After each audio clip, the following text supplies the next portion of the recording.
Nutri, você provavelmente já ouviu falar em algum lugar nessa internet que o psyllium está sendo considerado o Ozempic de pobre. Mas Nutri, será que isso faz sentido? Será que ele realmente tem essa capacidade de agir no organismo do seu paciente como age o Ozempic? Provavelmente você já sabe, já recebeu no seu consultório muitos pacientes em uso do Ozempic ou semaglutida.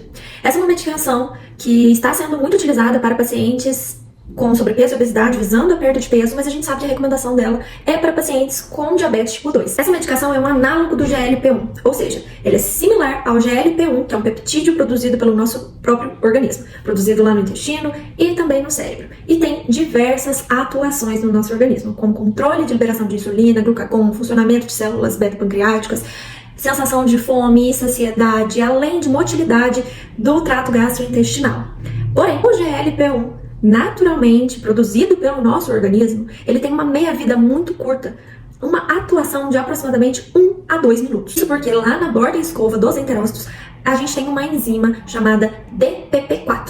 Essa enzima, ela degrada o GLP-1, pegando aproximadamente apenas 25% do GLP-1 produzido para a circulação porta-hepática. Bom, se o GLP-1 nativo, aquele que a gente produz, tem funções tão importantes, porém ele tem uma vida muito curta de atuação, qual que é a intenção de produzir um fármaco parecido, com uma ação parecida desse próprio peptídeo? A ideia dessa medicação, Nutri, é aumentar a meia-vida, ou seja, a duração desse hormônio, desse peptídeo dentro do nosso organismo.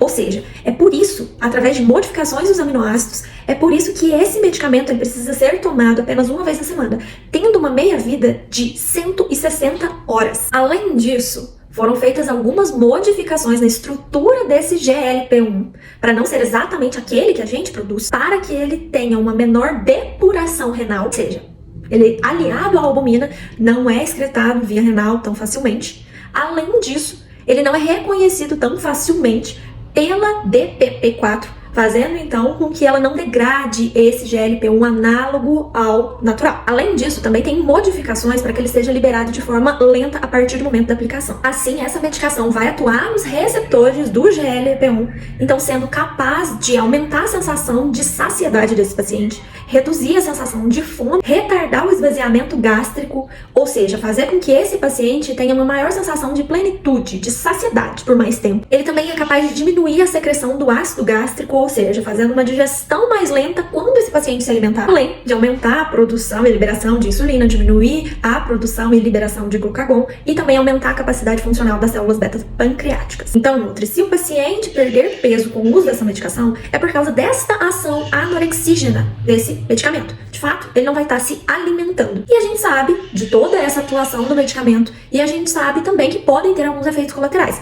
Mas o que tudo isso tem a ver com o fato de ter ficado tão famoso aqui na internet o uso do psyllium como se fosse a mesma atuação dessa medicação. A gente sabe que o psyllium, então, é uma fibra solúvel. Uma fibra solúvel é uma fibra que forma goma, né? Ela é mais viscosa. E a gente sabe que a atuação das fibras, elas têm realmente papel ali comprovado em redução do colesterol, ajuda no controle de glicemia, ajuda no funcionamento do intestino, na formação do bolo fecal e aumento de saciedade também. Além disso, já foi comprovado que pessoas que têm um consumo adequado de fibras, elas têm menor risco de desenvolver algumas doenças e também têm maior chance de perda de peso quando o consumo de fibras é adequado. Mas o que estão correlacionando é que o uso do psyllium como uma fibra solúvel, como se ele fosse capaz de aumentar a saciedade desse paciente, tal qual faz um medicamento Ozempic. De fato, o uso de fibras solúveis são muito bons para, de fato, retardar o esvaziamento gástrico, promover essa sensação de plenitude gástrica e aumentar a sensação de saciedade por mais tempo. Mas uma fibra, um alimento, não vai ser capaz de atuar no mesmo mecanismo que uma medicação vai conseguir agir. Portanto, o uso do psyllium, sim, pode ser muito benéfico para o seu paciente de emagrecimento, desde que em uso em doses bem indicadas, até porque a gente sabe que o excesso de fibra solúvel na alimentação, se não tiver a adequada ingestão hídrica, pode sim causar uma constipação intestinal, mas de fato, ele pode sim ajudar esse processo de emagrecimento justamente por reduzir o esvaziamento gástrico, a velocidade do esvaziamento gástrico e gerar mais saciedade nesse paciente. Mas, infelizmente, comparar o uso e os efeitos do psyllium com uma medicação realmente não faz o menor sentido. Então, não espere que o seu paciente que, de repente, já usou essa medicação tenha os mesmos efeitos apenas usando o psyllium, porque isso não vai acontecer.